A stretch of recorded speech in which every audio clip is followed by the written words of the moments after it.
Korang tengah cari lampu solar, yang ni antara model yang paling baloi. Sebab lampu ni kalau korang beli watt yang paling besar, dapat lampu saiz besar, dapat bateri besar dan dapat panel besar macam tu. Yang ni panel lampu solar paling besar yang saya pernah beli. Saiz dia 35 cm kali 60 cm. Bila panel besar macam ni, kelebihan bila waktu mendung, dia tetap dapat hasilkan tenaga untuk penuhkan bateri dekat bahagian dalam tu. Yang ni lampu solar yang korang tak payah nak bayar bil elektrik. Kalau pasang lampu ni sebab waktu siang macam ni, lampu solar ni akan tukar cahaya matahari kepada tenaga untuk bagi lampu ni nyala sepanjang malam. Dia akan cas dekat solar panel bahagian situ. Bila malam pula dia akan automatik nyala, dia tak payah nak buka tutup dia punya switch.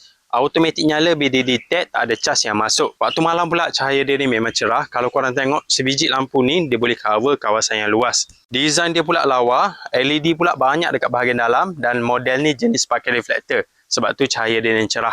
Kalau korang nak cari lampu solar, korang boleh check yang model ni. Tapi korang kena beli watt yang paling besar, baru dapat dua-dua saiz besar macam ni. Baru baloi. Jadi lampu solar ni korang boleh check dekat link video.